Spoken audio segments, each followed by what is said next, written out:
I'm welcome to this webinar. I'm Jane Wales of the Aspen Institute. So the topic is this is a focus on the trust and the knowledge everyday Americans have of the nonprofit sector and the relationship between that trust and that understanding of the sector.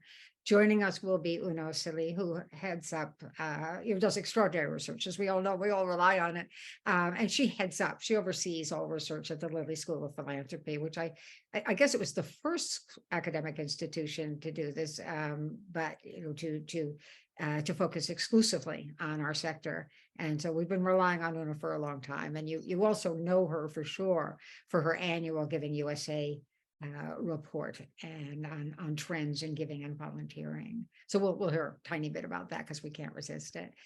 Stacy Palmer heads up the Chronicle of Philanthropy, as you all know, and I'm assuming you're all subscribing. We'll that's a good thing to do if you haven't yet. And it actually recently became a nonprofit institution, and so you'll be interested in her point of view, both as a chronicler of the sector, but also as the head of an organization that chose to move on to nonprofit status. So I'm always curious about that. Third, we're going to have Sabine Perwez Syed. Hi, Sabine, there you are.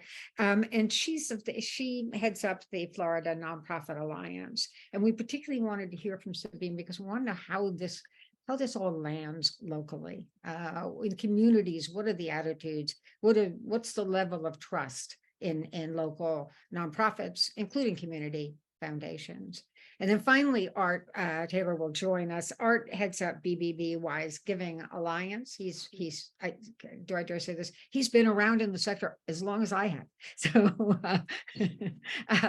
so he will provide wide guidance throughout. We're going to start with asking Una to present, give us a word on what she's found and what it suggests to us by way of action going forward. Then we'll turn to a conversation amongst the panelists and then turn to you to ask your questions directly. And I will be seeing those in the chat.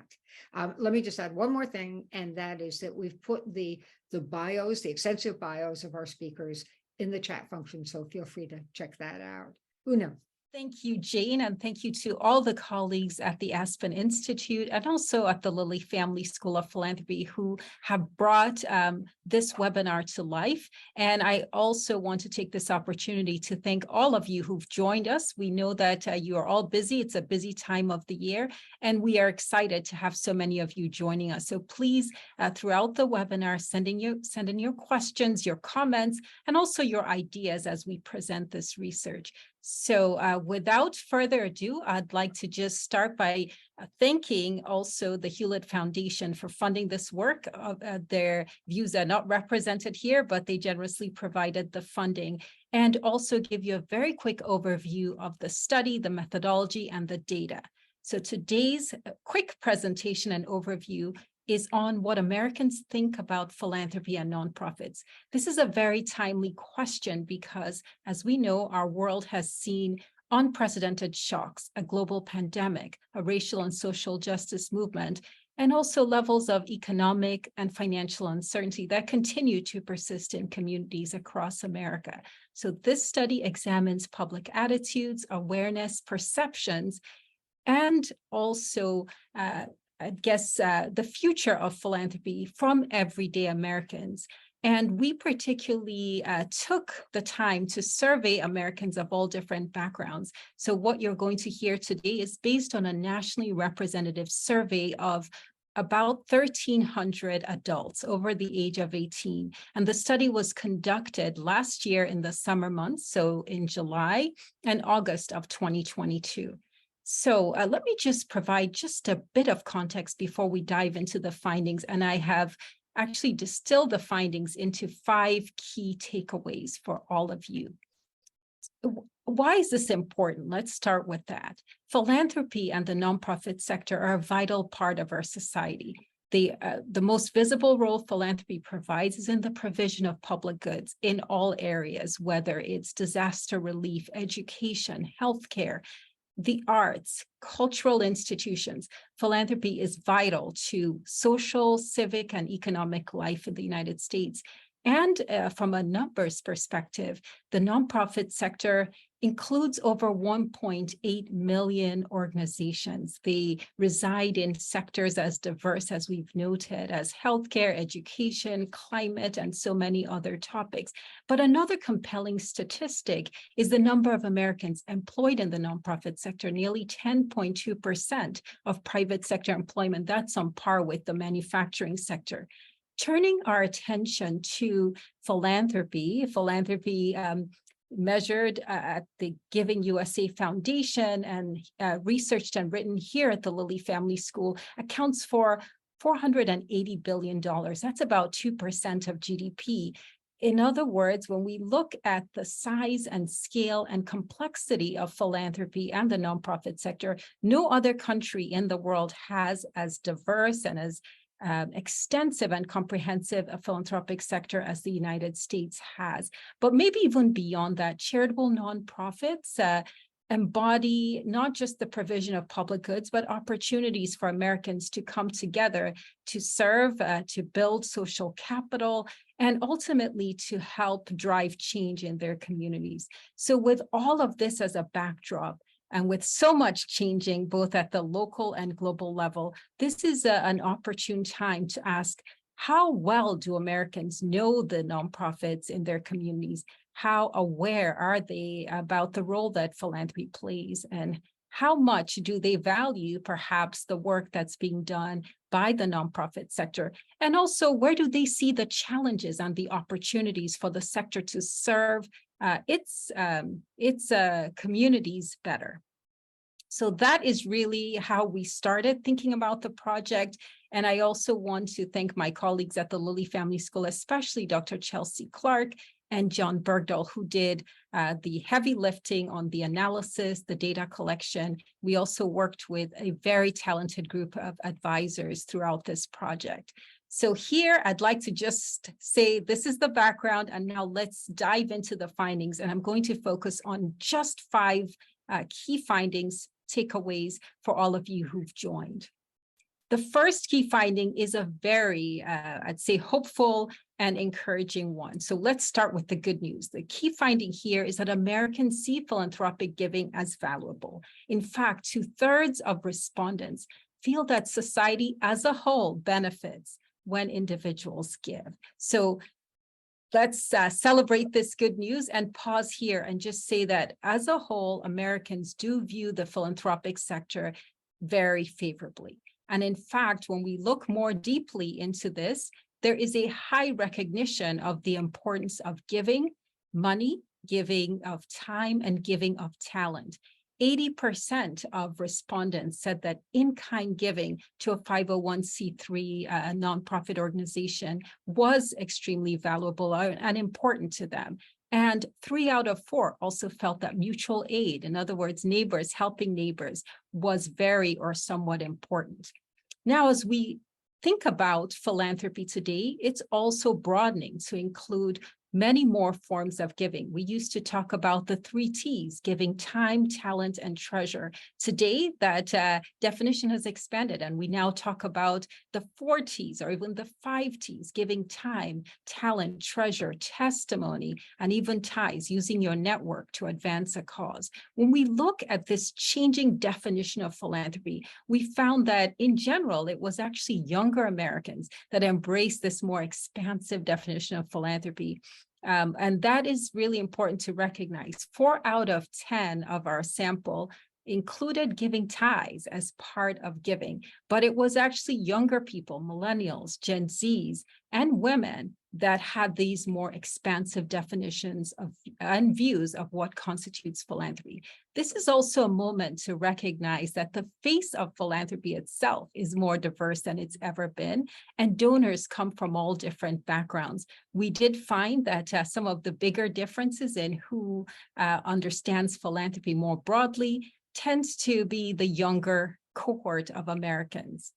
So that's the first key finding. Philanthropy is viewed favorably. Let's turn to the second key finding. And this is perhaps the more challenging finding, the finding that we spent the most time on trying to understand and also grappling with its implications. The second finding is that Americans generally are not aware of how they are served by nonprofits. The specific question, survey question this is based on, asks respondents whether they or anyone they know has been helped by a nonprofit or a charitable organization. About 5%, the precise number is 5.4%, responded that they were familiar with being served or someone they knew being helped by a nonprofit. This is an alarming number, I think. I think this is the most challenging finding of this survey, given the many ways that individuals interact, families, communities interact with nonprofits, everything from the daycare centers, the hospitals, the educational institutions, the parks, the museums, the cultural institutions that they support.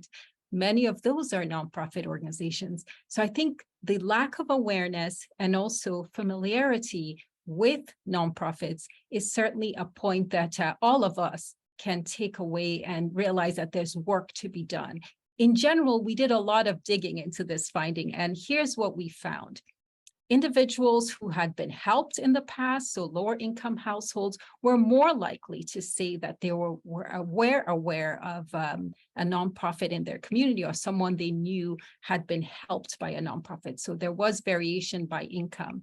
We also found that individuals who attended religious services more frequently were also more likely to cite awareness of nonprofits. But in general, we can say only 5% cited an awareness of a need and that nonprofits were meeting a need that they had or someone they knew, which means 95% of the general public was not as aware of the role of nonprofits. We can actually spend the rest of our time just discussing this data points, but I'd like to just share some of the other findings because they help us understand why that number is low and also how we can move the needle on that finding. So let's go to the third key finding. Of everything we learned in this study, I'd say the other takeaway for our team is that trust matters. Trust matters because as we look within the nonprofit sector, we see some variation in institutions that are trusted and ones that are less trusted. In particular, nonprofits rank very highly when compared to other types of institutions, particularly government and business. So nonprofits do much better. But within the nonprofit sector, religious entities and community foundations also perform quite well.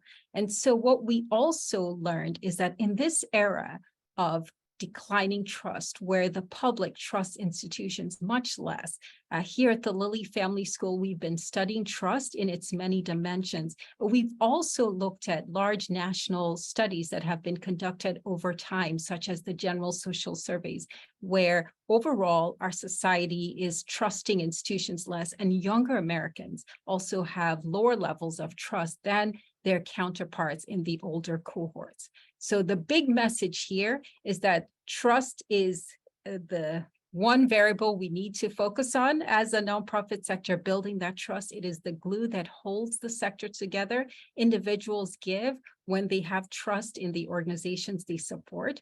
They're also more likely to engage with institutions that they trust. And we live in an era where many societal institutions are viewed with skepticism. So the nonprofit sector has a more vital role to play in building trust and confidence. So in general, the highest trust organizations in our study were religious organizations at 35%, followed by community foundations at 30%. So let's find out why these institutions that were trusted more, what factors explain the high trust placed in them. And that takes us to key finding number 4.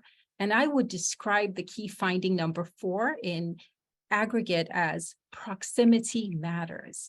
When we think about what drives trust, engagement, knowledge, but also proximity matters. Individuals trust organizations and institutions that they have engagement with, that they have a relationship with, and also that they are proximate to.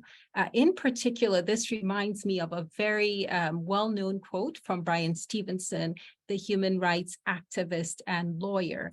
And he has often said that in order to change conditions, we must become proximate to the conditions that we seek to change. I'm paraphrasing. And when we look at the societal institutions that are trusted the most, they're often the ones that are transparent, that are accountable, but also approximate to the people they serve.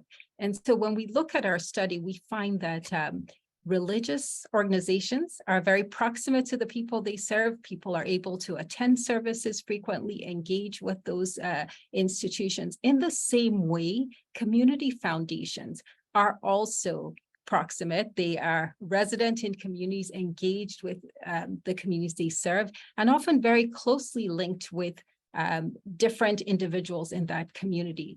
Over the last few years, we've also seen community foundations playing a key role in responding to crises, whether those are disasters, such as Hurricane Harvey in Houston, or more recently with the COVID pandemic. And then finally, the last key finding, I'll call that key finding number 5. As we think about changing the narrative, moving the needle, helping Americans understand the unique role that nonprofits play in society, we've also seen a more hopeful note. So I'd like to end on this last key finding, that as we surveyed households and asked them who they felt confident could help in solving the most intractable problems we currently face, nonprofits rose to the top of that list. So as it relates to confidence in solving problems, nonprofit organizations have a unique role to play. And increasingly, what we see is in order to solve those problems, nonprofits will also have to innovate by becoming more inclusive, obviously, more proximate to the communities they seek to serve, and lift up equity and inclusion concerns. As we take all the findings in totality, the findings both present an opportunity. Americans view philanthropy more favorably. They also lack awareness and familiarity with the nonprofit sector. But as we increasingly deal with intractable challenges, from climate to inequality to education and many other challenging problems that require collaboration, nonprofits will have to address this lack of awareness and confidence crisis, and also look at ways of building trust with the communities they serve. So I will stop here and turn it over to our moderator. We're going to sort of make sure folks get on their videos, on the panelists, if they will, so I can shoot some questions your way. But my first question, sort of, when you get to that 95% that don't know what nonprofits do, and in fact, what constitutes a nonprofit, I wonder how much this is about language. We refer to the sector as the charitable sector. When Americans buy Girl Scout cookies or join the fire brigade or the nonprofit fire brigade or go to the symphony, do they see themselves as beneficiaries of charitable organizations? I'm going to throw that out to, actually, I'll start with Stacy, since language is your métier. Let's turn to you on that. And I probably would add that, we're calling it either the charitable sector or the nonprofit sector, which is a tax designation, not something that leaps to mind for most of us. So Stacy.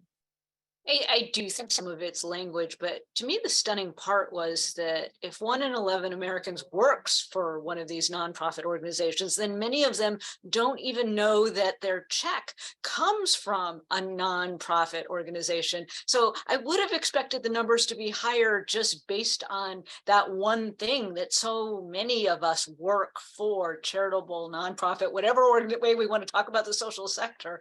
And there's not even awareness within the organization. organization. That tells me there's also a tremendous opportunity for organizations to use their employees to talk about things. And I fear that maybe part of the way people think about nonprofits is that very quaint, charitable, it's a food bank, it is a social service, and those are vital things. But do they really, as you mentioned, do they think about the symphony? Do they think about the college they went to, or any of those kinds of things as being nonprofit? They think about it enough that when they make a donation, they are thinking about taking a tax deduction and trying to do it that way. But clearly this message hasn't gotten across. And I think it's really up to the sector to take action. More people need to understand what these organizations are contributing. Well, the good news is that they're seen favorably and seen as important, but may not know what's a nonprofit and what isn't. Sabine, I was struck by the finding that we hear in many parts of our lives of how much proximity matters, right? The organization you volunteer for that's down the street, or that sort of that picture that you can see yourself in.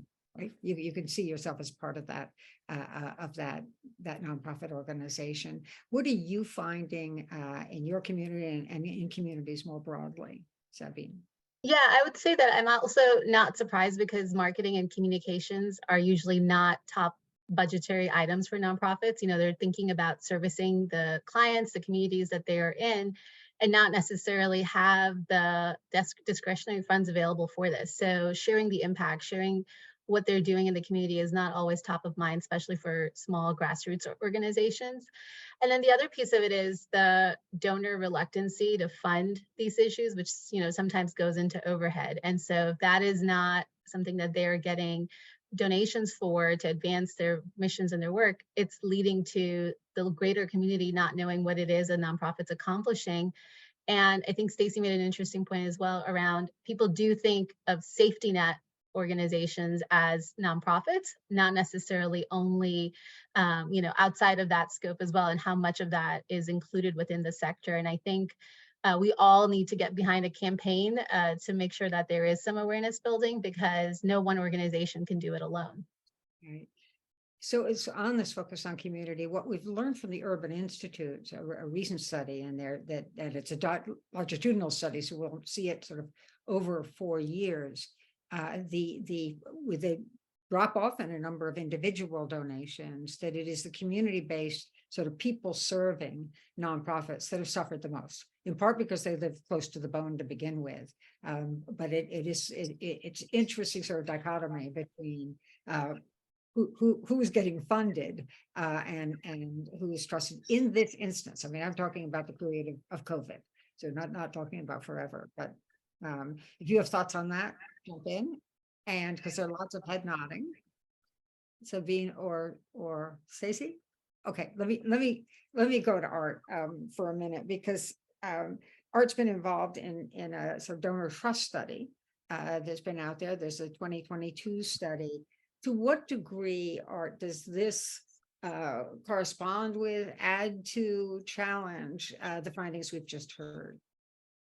Well, thank you, Jane. I'll just say that it's really interesting that when we looked at trust in various types of nonprofit organizations and the extent to which people highly trust them, you find that from year to year, it could vary significantly. For instance, religious organizations back in 2017 were the most highly trusted by people we surveyed at 32%, but by 2019, it had gone down to 26%. And even then, that was still the most highly trusted organization. And now it's back up to 29%. You could look at international relief organizations. Back in 2017, they were at 16%. Today, they're at 20%. Police and firefighter organizations have gone from 25 as a high to now as low as 21%. Environmental organizations were at one time 16%, and today they come out at around 20%. So it's interesting that our views of different types of nonprofit organizations and the extent to which we highly trust them seems to shift from year to year. And it's sort of a tough area for us to get our hands around and what may be causing that. But I do agree with Una that it's really important that people continue to trust us most significantly as a sector. We have some other data that shows when you compare charities between 2021 to 2017, the lowest trust that people had in charities as compared to businesses was 66%. So in every year surveyed, at least 2/3 of the population trusts charities more than they do businesses at about 34%. And the same is true with government, although it's even more significant when you look at the lowest trust that we saw in charities compared to government was at 77%. So, we stand out really well. We stand up really well when it comes to being compared to other types of organization, other sectors. But it's in terms of how we trust individual organizations within our sector, that can vary pretty significantly. So that may be a little additive. We're almost unique as a country in which all three sectors have a role to play, right? I mean, so democratic decision-making happens in all three and in the interaction among them. So in a sense, there is good news in this, that there is the suggestion that, and do tell me if I'm wrong, but the suggestion that our system works. When it comes to solving problems, we've got a structure for doing that.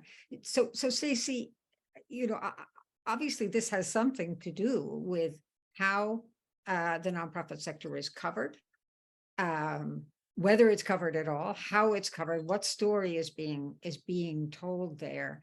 And I'm struck in particular by Sabine and Una's point about proximity matters, the trust of society and community, but community newspapers and television shows are almost a dying breed. That's where we saw the kind of heartening stories again that we could see ourselves in. So Stacey, say something about the relationship to media coverage. Yeah, it's huge. And, when you see the findings that show that disaster relief ranks so highly among what people think charities should do, the media is terrific at going in and covering it for the first few days. What they don't do is then look at the nonprofits that are rebuilding afterwards. And so that really encapsulates one of the real problems with the way journalists cover nonprofit organizations. They look at some of the very big picture things, but they really don't talk about the impact, what nonprofits are doing, and especially in local communities. And I think, the fact that so many local news organizations are struggling means that it's impossible to get news about what's going on in your community, and especially how you can plug into the solutions and how you can make a difference. And I believe that news organizations would do so much better if they covered those things. They would attract the readers that they've lost, and they would play an important role. And one of the amazing things we saw during COVID was that a lot of nonprofit news organizations were being set up. And one of the things they did was they said, we're not going to just do articles. We're going to do things like help people get vaccinated, and we're going to set up places where they can go. And we feel that we are part of this community. That is the exciting thing about the way journalism can change and should change, is to say that we are part of this and we need to help people get acquainted what's going on. And so I think the more we can support local storytelling, and nonprofits themselves need to get a little bit better at being able to tell their stories and realizing why that truly matters. Sabine kind of hinted at this, and this is small organizations, when they're keeping their budget lean, marketing and communication, which are very expensive things, are often what fall by the wayside. If you want to add anything regarding that, Sabine, or No, I would just say that I think oftentimes the media also picks on the one bad actor that is now, spread across like wildfire, and then the sector ends up doing double duty in repairing the image because of that one bad actor. And I wish there was a better sense of understanding on what is a nonprofit. And, we've gone through this in the state of Florida. We had one agency, And as a result of it, we had to prove to donors time and time again, our funds are spent correctly. We have 990s, and that basic knowledge of you can access everyone's 990 and we're supposed to have diverse revenues and income is just not there. I think with the trust also comes this added notion of hyper vigilant critique of how you are spending money, and you are not the expert leading organizations, that we are the donor and we're going to tell you how to do it. And I think that's a delicate dance that we also have to navigate as a sector. Yeah. So Art,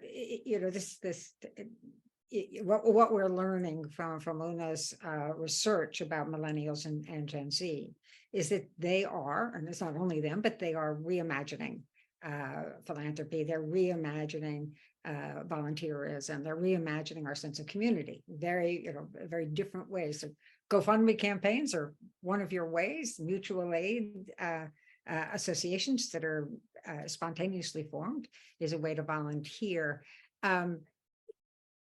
Do we have a sense that of the sort of relative value of those of giving and volunteering that's mediated by nonprofits and that's not? And I probably should put a sharper point on that. And that is, to Sabine's point, this is a transparent sector. Those are the rules of the game, and the sector plays by those rules. So you can see their tax returns, you can, and you can see the makeup of their board. You can see if it's diverse in ways that you don't with an online or crowdfunding campaign that is not associated with a nonprofit, and don't with mutual aid, as valuable as they are. Say a word about the relationship between transparency and trust. And is this just us sort of philanthropy nerds that are focused on this, or is it influencing everyday givers and volunteers? Well, I don't think there's any question that it's influencing how people respond to charitable appeals or even charitable institutions that are serving them. I think it's a reflection of how they feel about the efficacy and the reliability of these organizations. However, I also want to just have us not worry too much. And maybe there's a couple of anecdotes I could share, which go to this idea that, younger people want to see change today. They want action. They want to see things fixed, and institutions right now seem to be the real challenge here. So fine, let's talk about the problems, shine light on where there are issues in institutions. And as you know, we have more information about institutions today than we ever had in the history of the world. So we know what's going on. It's not that bad things weren't happening before. It's just that we can see them now. So what I don't worry so much about is that these institutions won't be around. And I don't worry about that too much, because I feel that even people who want to see change in these institutions have to, at some point, sign up with the institution or create a new one if anything is going to get done. Because as we know, activism alone shines a light. It shows us what's wrong in the world. It gives us a way to maybe begin changing things, but it won't solve problems. It takes institutions working over a long period of time in an organized way with resources to really solve difficult problems. And I think over time, younger people who may be more activists now will also engage that activism in the creation or support of institutions, because they'll realize that this isn't going to happen alone. And one last anecdote, this is my son. I love my son, of course. And he put out a tweet some months ago saying that he wanted to help people learn how to code. And he got all these responses on Twitter from people who wanted him to help them learn how to code. Well, in the end, I talked to him and I said, so you're going to pick 2 or 3 people to do this? He said, yeah. I said, well, that's not going to change anything. You kind of need to maybe create some kind of organization if there's that much interest out there. He said, yeah, you might be right. I just can't do it now. But his head is spinning about what he can do to deal with that. And I think that's going to be the fate of all young people who right now just want to tear it down because it's not working. I think they're going to see over time that they've got to really engage in something over a long term if we're going to see change. So I think that, the role of unmediated organizations is exciting. There's so much more happening out there, and so much more being invented every day. It seems like. And so I think the only question I would have about it is, do we see a cannibalizing of donations that would have otherwise gone to a very needed and transparent nonprofit going off in another direction? And this is not only in the ways in which philanthropy has changed and giving has changed, but also, we're entering a political year. What are the impacts of political giving? Does that money get diverted from other causes? Stacey, you nodded your head, and then I'm going to ask Uno, because I bet she knows the answer too. Go ahead. Yeah, I don't think any of the evidence shows that it does. In terms of politics, it seems like, and political donations are so much smaller than charitable giving. It's really striking. The amount that Harvard raises in a day, is probably taken up by political donations. So, I think people's attention gets caught up in those kinds of things. And I do think the mix of what C4s are doing, the political advocacy and all of those kinds of things, to some people that word nonprofit is thrown around a lot. And so, people don't know whether they're political organizations or charitable or any of those kinds of things. So I think that confusion is added to, but it doesn't seem to divert the actual donations. Yes, I would agree with Stacey. The political giving realm, we have looked at that for a very long time. Not only are the dollars much smaller than what we see for charitable giving, we also see that fewer Americans participate in political giving, although that is growing. And so generally speaking, we don't see yet that one displaces the other. In terms of crowdfunding, it's also worth noting that in general, we don't see that people who give to crowdfunding campaigns are now less likely to give to formal charitable causes. And in fact, generally people who are giving to one are also giving to the other. So if they're charitable in one domain, they're charitable in other dimensions. However, there is something very intriguing about the data from the 2020 crowdfunding data that we collected in collaboration with NORC at University of Chicago. We actually found that crowdfunding donors tend to be younger, more diverse, and they also look different from traditional charitable donors in the sense that they're not necessarily very religious. They don't attend services as frequently or affiliate with a particular religious denomination. So the takeaway there and the finding there is, for nonprofits, this may be an audience that they may not necessarily see through their traditional charitable appeals, but may be able to use crowdfunding and other technology-powered giving as a way of bringing new donors to the floor, to the table. And in this particular What Americans Think About Philanthropy, we did see that crowdfunding is trusted and viewed quite favorably. And that's because there's a level of transparency there, at least with the donations. You can see how much you're giving, how much others are giving, and frequently there's an element of storytelling. So I started paying, and our research team started paying close attention to crowdfunding during Hurricane Harvey. And we were just I'd say inspired by the stories that were shared by the people launching those fundraising appeals that came back and shared how the funds were being used and also what difference it made in the communities. This was in real time.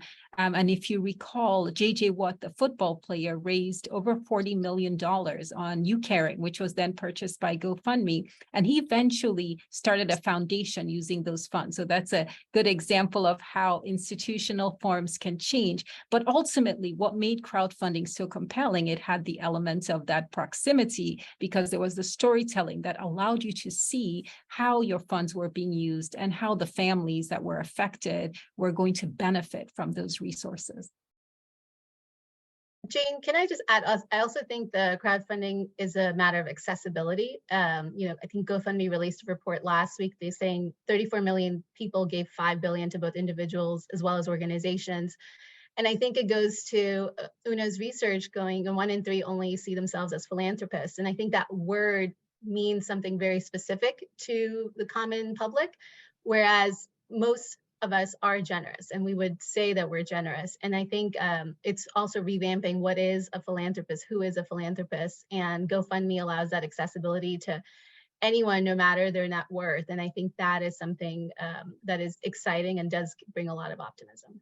Yeah, that's great. And we at the, as you know, I co-chair the Generosity Commission, and what we have found, just to go back to the point about religious giving, is that it is in fact one of the most robust forms of everyday giving. And so while folks are not necessarily attending church or temple or mosque in the way they were in earlier generations, the faith-inspired giving continues. And so that's a bright a bright light in it all. I also just want to add that on the question of data,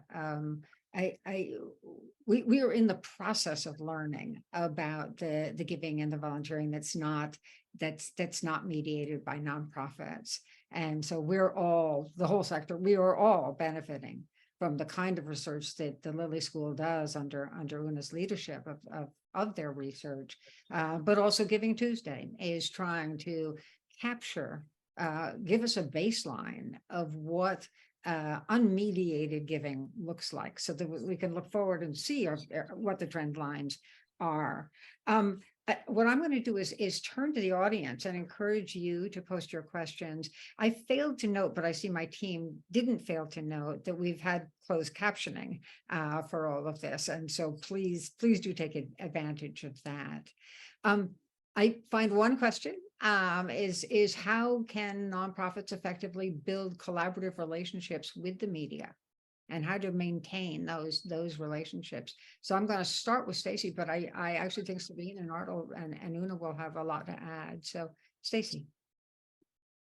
I think especially at the local level, trying to reach out to reporters who are covering some of the topics and causes that you care about. You know, if you're working on housing or on education or other kinds of issues, and really starting to talk to them about the stories and the things that can be done, that is the smartest way to get together. You know, reporters love to be taken out for coffee and told good stories. And, you know, oftentimes it doesn't result in a story day one, but building those relationships, people will come back to you because you are a trusted source. And the wonderful thing about nonprofits, because they are both trusted and independent, is that they can really help a journalist do a better job. And that's what journalists are trying to do. So the more that you can work on doing that, I would highly encourage you to do that, and make sure you work, you know, at the national level. It's a little bit more challenging, but there are a lot of nonprofit news organizations that are getting started now, and many of them focus on things like education or criminal justice or those kinds of things. I would look to them as well, because they're starting to figure out how they do it, their coverage, and they're trying to do it in different ways. And so my hope is that we can all influence them to do a better job of making nonprofits part of their beats. Yeah, and I would add that I don't think people reach out to them enough. I would invite them to the events that you're hosting. I would also be compelling in making sure that you're making the appropriate contact. Don't send it to everybody. Look at who's responsible for that beat and personalize and answer the why for them, because oftentimes they'll get it and go, okay, so what? So if you know the impact you've had over the course of the year or the decade, tell them that directly and tell them why that story is compelling. I think we sometimes forget to do that. Just because we are passionate about something doesn't mean that's going to make the cut in the grand list of, you know, everybody else's compelling story. So make their job easier by giving them what they need. I'm glad you used story, because storytelling is what this is about. Art. I was just going to add that we should give Stacy a shout out for the work that the Chronicle is doing to help journalists understand what we are as a sector, and to understand the kinds of challenges that nonprofits are dealing with. I mean, they're very nuanced. They can be very unclear to people who aren't working with these issues on a day-to-day basis. And Stacy's arranged for journalists to begin understanding from some of us who are working on these issues on a daily basis. I think this has the potential to go a long way with helping us get better stories about what's going on in the sector. So thanks to Stacy and the Chronicle. Thank you. That's our goal, is to make it better. Yeah. So I look forward to in December, we often every year we see Stacy on the NewsHour looking back at the role that philanthropy and nonprofits have played. And I note the NewsHour is also nonprofit, and we benefit from her appearance on that show and from that show itself. But I've decided so- that when we will have a true victory is when they do that story in March and in April. So that's my campaign, is to remember that it's not just in December that we should think about this. So write your letters, folks. Una, did you want to add something there? Should we? I hop to would the just say I agree with everything that's been said, but I think we also have to make this a year-round initiative. Frequently, the media does reach out around the holidays, around scandals, often, unfortunately. But I think we need to shift that narrative and the news cycle so that this becomes coverage, not just when there's a scandal around the holiday season, but also at other pivotal moments. The other lesson learned from the data especially is that news events can also help advance fundraising goals. So if there's a policy issue, whether it's an international issue, we saw the war in Ukraine, for example, had a tremendous impact on giving to international organizations. So nonprofits can also pay attention to the news cycle and see how the issues they work on can align with the stories that are already being told. That's a great way to build that relationship and make sure it's an ongoing one, not just at special events or during the holiday season. And the last one comment on this too, every story that's written can be written from a nonprofit perspective. Every story. One great example is the Damar Hamlin situation, when we watched the young football player suffer cardiac arrest on the field. And then a few days later, we look up and he's working with the American Heart Association so that more people can learn CPR techniques and we can save more lives. Those stories are always there every day. It'd be great if we can help journalists understand that every story they write probably has a nonprofit angle. Right, and it has impact. Actual impact on lives. Yes. So one of our questioners said, please make the distinction between charity and philanthropy. I know in my world, we tend to talk about the sort of long-term strategic inputs as philanthropy. And we tend to think of charity as this immediate action that one takes to address an immediate problem. But Una, how do you differentiate? Well, the good news here is we have a definition at the Lilly Family School that goes back to Bob Payton, who he was one of the first executive directors. It's voluntary action for the public good. This sounds very esoteric, but it's actually quite simple. Every time you stand up for justice, you write a letter, you advocate for an issue, you give money, you give your time, you give your talent, you're providing a voluntary action that helps advance the public good. So that is our definition of philanthropy. When we think about how charity is different, charity is typically an act of giving to a specific need. So it may be volunteering, it may also be giving money, but it doesn't necessarily have this broader definition of the public good and also the broader notion of a strategy that philanthropy may imply. So charitable giving is immediate. It's usually to meet a need, and it's typically in the services, human services, helping meet basic needs is often what we think about as charitable giving, acts of charitable giving. But philanthropy is thought to be much broader, and it's this notion of voluntary action for the public good. We all have that definition at our fingertips here at the Lilly Family School, but to make it more accessible, we've actually broadened it to think about all the ways that Americans contribute to the public good, both through their time, their talent, their treasure, but also their testimony. Absolutely. And we've got a question from Michael Moody, I see, who asks about the diversification of who the public sees as a philanthropist, and how they're thinking about it, but also are we seeing a diversification of giving, of philanthropy? I'm going to use that word for this moment. Una, I'm going to ask you. The numbers are striking in this study. Although 60% said they gave, only 20% thought of themselves as a philanthropist. So there's a clear disconnect. And when we look more closely at the data, it does appear, I think the good news here is we see that African Americans are more likely to say they're philanthropists. So that's great news, because it is the message that philanthropy is just for one race.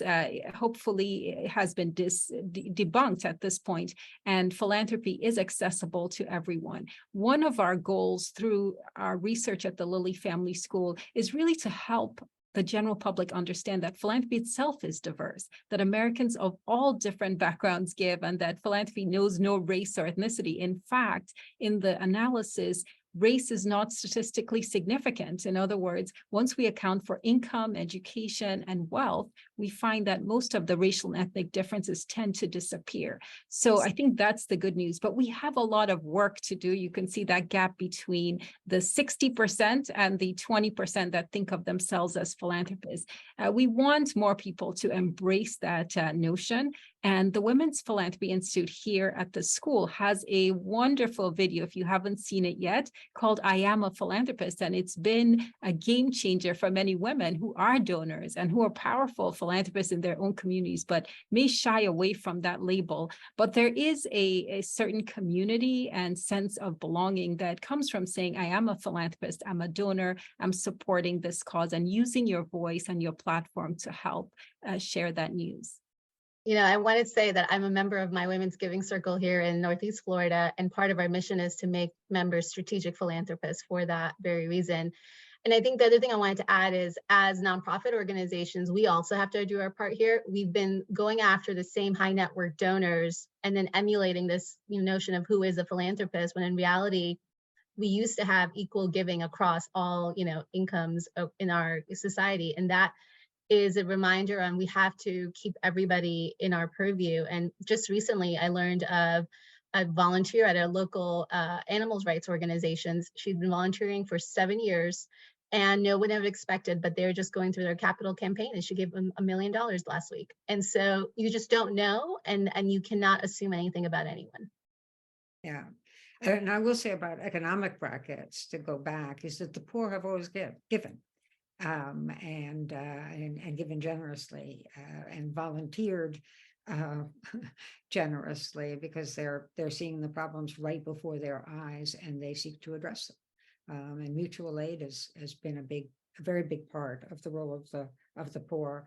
I am going to ask you just to, because Sabine, you mentioned giving circles, to just define giving circles, because those are proliferating. So just define that real quickly so that we can. Yeah, I mean, for here, I'm part of a women's giving circle. We're part of the Philanos network, and here is every member is responsible, whether they give it monthly or one time, for a $1,500 donation, and we collectively pool those funds to then give it out within our community, and do so based on research and data. But again, makes it an easy entering point for those that want to give, but know that they're not going to give $1 million gift. But collectively, we've given out over 8 million in our 20-year history. And it allows younger women to join of all, shapes, sizes, demographics, zip codes. And it just makes it more accessible to just learn what philanthropy can do for your community, while having a long-term vision, as Una mentioned, around we're trying to address mental health or, access to economic empowerment for women. But all our gifts, at least here, are for women and girls-based organizations. So hyper-focused on a greater vision for our community, and then doing so together. We couldn't do it alone. So you referenced, Sabine, the role of a fundraiser or fundraising. And obviously the rational thing is, if you have to raise, $5 million in a short period of time, you're not going to try to do that with $5,000 donations. Just a matter of efficacy, right? The smart thing to do in that situation is to go for the big givers. But it does have this effect, right, of sort of concentrating and expanding philanthropy at the top, while not building everyday giving in the middle. I should note that the organization that launched the Generosity Commission is the Giving Institute, which is a membership organization of fundraising firms and fundraisers that were seized by this problem. It said, we've got more money being given every year, and this is from Una's research, I should say, more being given each year, but by fewer givers. So it's concentrated at the top, and even more concerning, more volunteer hours donated, but by fewer volunteers. And sort of a fear that, are we losing our sense of agency as a society if we're only concentrating this charitable work at the very top of the economic ladder? I think it goes back to scarcity of resources for at least nonprofit organizations. They usually have one development director, again, at the small grassroots mid-sized level. And I believe the average tenure now is 16 months for development directors. And so if giving is all about relationships, then how do you cultivate those relationships over time with everybody? So it's the low hanging fruit is going after those with the high net worth.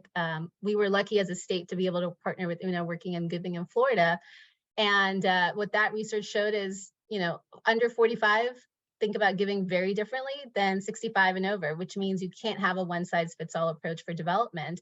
And you need to look at the community that you're serving across different generations, especially now with the transfer of wealth taking place. And so I think for organizations, again, it needs to be encompassing the entire organization as far as giving is concerned, and not just any one development director or one CEO, because they should be connecting to the mission as a whole as opposed to an individual.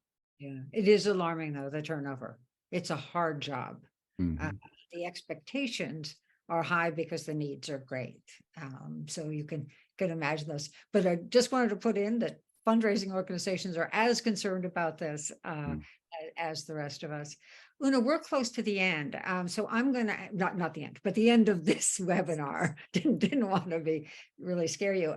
So I'd love it if you would have closing words. In fact, what I'm going to do is I'm going to give each of you a sentence, and I'm going to start with Stacy, and I'm going to move up to Art and Sveen, and then you.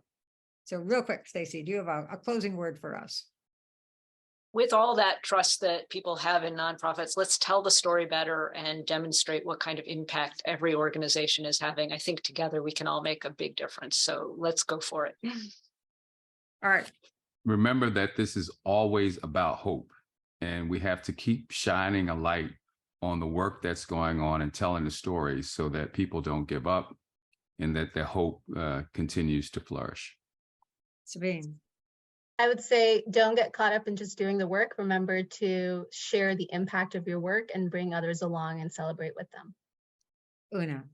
Nonprofits have always been a part of solving problems. We see lots of opportunity ahead to solve the most intractable problems in our society. And I think one of the key findings, and a very optimistic finding, is that Americans have placed not just a lot of trust and confidence, but also view philanthropy very favorably. So I would say let's go out there and focus on turning some of those challenges into opportunities.